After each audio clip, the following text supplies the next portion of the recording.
It had been raining all night on Dartmoor, and it looked like it was going to rain all day as well.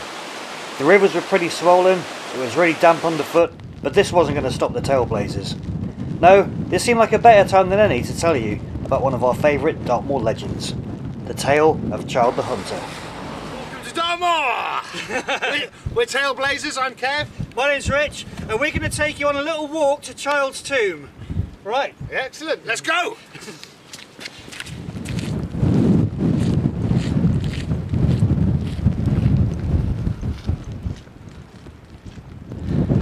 Okay, so at the moment we're walking on the old Jobless Path, also known on Dartmoor as the Jobless Path.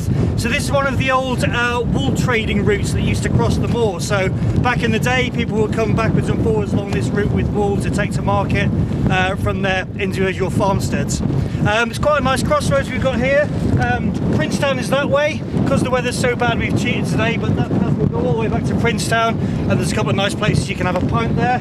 Just underneath the cloud you can see the infamous Princetown mast, which is always a good navigation site on Dartmoor. And if you were to carry down to this path on the right there, or my right, that will take you all the way down to Borator Reservoir. We're going to carry you straight on down the Jobless Path. We're going to head down to a well-known place called Nuns Cross Farm, and we're going to tell you a bit more about it down there. See with the camera? That's all right.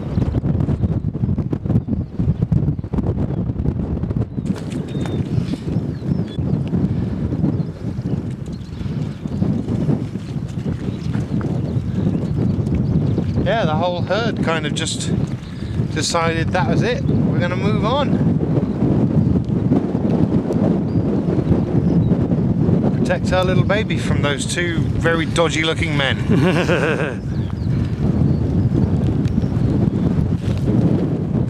It wasn't long before we approached the well-known landmarks of Nuns Cross Farm and Sewards Cross.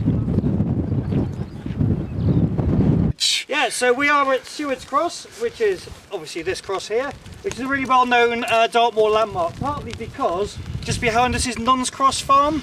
So if you walk in like south from Princetown, you're probably going to come across Nuns Cross Farm at some point. And people often attach Nuns Cross to the name of the cross as well.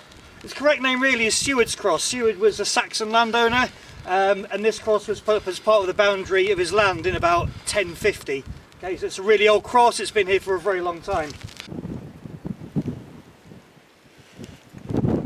You might be able to see that there's a couple of vans here on either side, and a massive crack that goes across it.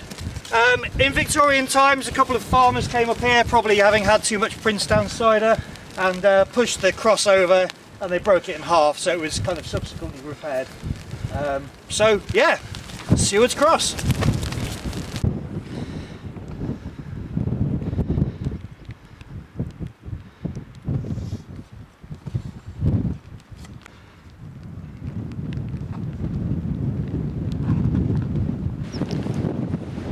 Soon we would be leaving the good paths after Nuns Cross Farm, and we'd be heading out along the old monastic way, heading towards Foxtor. Now though seemed like a good chance to have a quick cup of coffee and have a bit of a chat to Kev about where his inspiration for the ballad came from.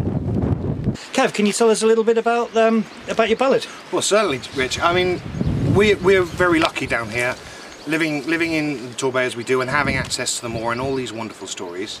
And a few years ago, you were involved with the Wild Nights Out programme, and you wanted to get me involved. And you know, I love talking. You know, I love doing stories. So we had a look at some of the myths and legends of Dartmoor, and one of the ones that stuck out was Childe's tomb. It is it's a very dark and dismal tale about a foolish young Saxon lord who gets lost on the moor, and then he does that thing that you might have seen in certain science fiction franchises, where he cuts open his steed and he gets in to try and survive the night, survive a really harsh blizzard that comes down on the moor. It is quite well, I would say a warning, a tale about how treacherous, how dangerous the moor can be. And that's really important, because back in those days people couldn't read, and so the best way to sort of get across a warning or to tell a story was to do it orally, to produce it, to have people memorize it and spread that story. And that's what I tried to do. I tried what I did, I looked at the legends, I looked at everything that was written down previously, and I took the bits that I really liked, the bits that I found evocative and fired my imagination, and then I started to write about it. And I'm not the first person to have done it. There are a few Child's Tomb ballads and songs and things out there if you look hard enough. But I wanted to bring my own kind of style to it, and so that's what we did. And we did it a few times on the Wild Nights Out, and it went down pretty well. But to really get the benefit of it, you need to be out here. You need to be out here on the moor next to this tomb, and you can suck up all that mythology, all that local flavour. From Nuns Cross Farm, we crossed the nearby Nuns Cross Ford, each using our own different techniques for crossing, and we made our way up the other side of the hill. From here onwards, the ground is quite difficult. There's lots of very large tussocks and it's very wet ground beneath. Navigation can be quite difficult. We'd picked a glorious sunny May day to do our walk, but conditions aren't always like this on Dartmoor, and when the fog gets down it can be really difficult to find your way around. The remains of medieval monks' route finding methods can still be found all over this part of the moor.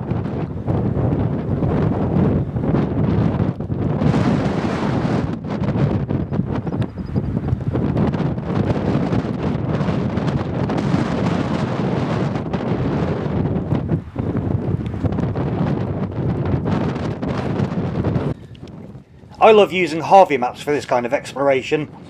They mark a lot of the folk routes that have long been forgotten on Dartmoor, including this route here, which is one of the old monastic ways.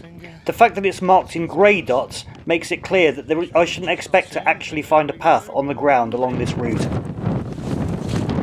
Just as the map said, there isn't a path here at all, and the purple moorgrass that dominates makes getting around really difficult. Over the gators.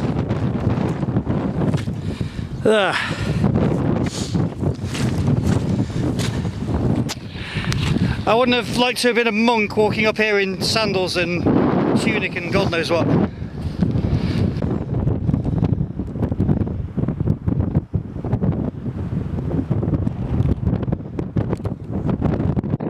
Okay, so we are here now at Goldstone's Cross, named after the man who discovered it in Victorian times. It's not an ancient name. You can see it's been broken. Apparently the head of it was found in one of the many hollows of muck that you can find around here. There's loads of these crosses on this part of the moor. We've just come from Sewards Cross, which is up on the skyline there somewhere, just behind those circling buzzards. And behind there you've got Crazywell Cross and a whole series of other crosses that lead down to Tavistock. In the other direction, there's another series of crosses. So there's places with evocative names such as Mount Misery, and they lead all the way to Buckfast Abbey. So this is actually an ancient monastic route. You can't call it the Abbot's Way, that's not what we call it, certainly not locally. But it is one of the ancient kind of monastic routes that the monks used to use to travel between different places on the moor. If you can imagine, you might be a monk visiting from another part of the country, making your way on a tour of all the southwest abbeys. Perhaps this would be the route that you'd have taken. If you look down in the valley, we've got Foxtor Mire, which is not the ideal place for you to be crossing. Okay, it's a really boggy area, very easy to get lost, very easy to get stuck. Okay, so the monks in their wisdom put this series of crosses on the moor, so that if you were that monk travelling from Buckfast to Tavistock, you just had to keep a lookout for the crosses. Not really as easy as it sounds, unfortunately. When the fog's down, you can still miss these crosses very easily, but they're a really, really good way marker.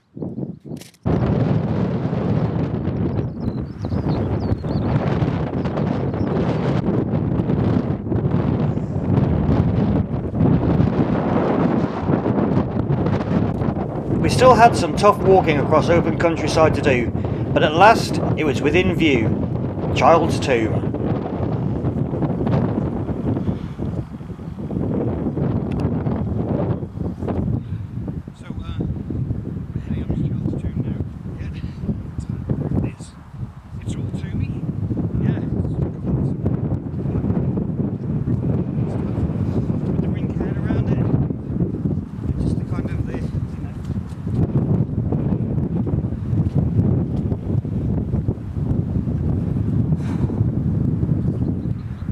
One. Okay, so here we are at Child's Tomb. As you can see, Child's Tomb consists of this medieval cross. Again, it's along that medieval trackway that I was talking to you about that connects Buckland Abbey and Tavistock Abbey. What's really interesting though is it is a much older grave than that. It's not a medieval grave at all, or not even Saxon. This part here is actually a Bronze Age kist. So it's a burial chamber that dates from the Bronze Age, so probably going back 4,000 years perhaps. And it's surrounded by a really good ring cairn. This has probably been rebuilt at some time, but this would have been a burial mound in the Bronze Age times that has then been reappropriated by the Christians who rebuilt parts of it and put a cross on top. So it's quite a fascinating little structure.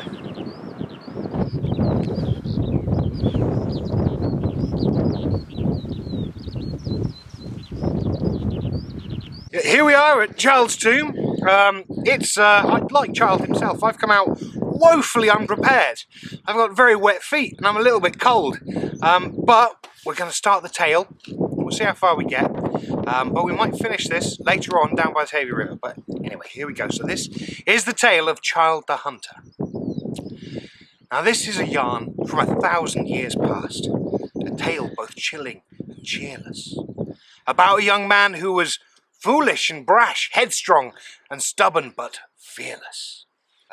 He was a Sild, a young Saxon lord, who lived down in Plymstock just south of the moor. Ordulf the Hunter had livestock and lands, the envy of many, for so it was grand. His favourite pastime was hunting these hills. He revelled in the chase and he rejoiced in the kill. But one winter's day he called on his page. For weeks he had not gone a-hunting. He said, "I've enough being cooped up in this cage, get the men, 'cause I want to kill something." But the page turned his eye to the clouds in the sky, and he worried his master had no small chance to die. He said, "No, don't go. There'll be rain, there'll be snow. You'll get lost on the heath." Ordulf said, "So?" and laughed at his page, said, "I've nothing to fear. I know more of the moor than any man here." Well, the page didn't like that, but he said, "Well, if you must hunt, what horse shall it be?" And Ordulf said, "Get the best. Bring Steelhoof for me." Steelhoof the stallion was 16 hands high. He had sleek bulging muscles and fire in his eyes. He was the fastest, the strongest, he could gallop the longest. In equestrian games, he would win any contest. Ordulf cherished this horse, a gift from his dad. It was the finest of steeds that he ever had had. So soon on the moor, hunting party in tow, Ordulf discovered some tracks in the snow. And shortly thereafter, his quarry was seen, the most magnificent stag that there ever had been. Ordulf set off with such speed that it left his man still. For few could compete with the mighty lord's skill. Across the brush and gorse and stone raced the lord upon his roan. Lost in the chase with the wind in his face, Ordulf failed to notice the change taking place. Up in the sky, in the blink of an eye, the clouds boiled around him, became darker than dye. Then the clouds split asunder and down came the snow. The rain and the wind, it caused the hunter to slow. Behind him his tracks were soon covered from sight, and the dark evil clouds turned the day into night.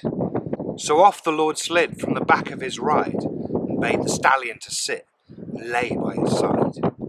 Thus shivering, quivering, alone and forlorn did the lord and his horse try and wait out the storm. But have you ever been cold? So cold you could die? So cold you can't feel your nose and frost forms in your eyes? Well, I doubt that you have, and I hope you never will be caught in a blizzard so cold it could kill. But Ordulf, he was, and despite all his power, he knew that this storm would slay him in an hour. From a sheath on his hip, he took out a knife, and with one lethal slip, he took his steed's life. And don't think for a moment, for goodness' sake, that this was an easy decision to take, for of all of his horse, he loved Steelhoof best. Tears came, and of course, turned to ice on his chest. Hands numbed from cold, he took the longest of cuts, across the beast's belly, and out flopped its guts. Entrails are steaming that slopped on the snow, making a shelter for Ordulf to go. and escape from the wind and the freezing cascades in the space disemboweling the dead horse had made. But it wasn't enough, for the night was so raw that by dawn he was dead, frozen stiff on the moor. Before he passed on, he left a last will, written in blood from a stone on the hill. The bequeath of Childe. Maybe some of you know it. Whoever takes me to my grave, the land of Blimstock, they shall have. I mean, he was a great hunter, but he wasn't much of a poet. Now, does Oldulf's tale end there? Well, of course it does not, because everyone wanted the lands that he'd got. In Tavistock Abbey, it was the monks who did dash to reclaim the body and pocket that cash, but the people of Blimstock had sinister plans to snatch back the body and thus claim the land. They laid in an ambush down by Tavy River with bows on their backs and arrows and quivers. But the monks, they found out. Don't ask me how. They made a bridge further down. It's called Guile Bridge now. They quietly crossed. The trap never sprung. They went back to the abbey with the prize they had won.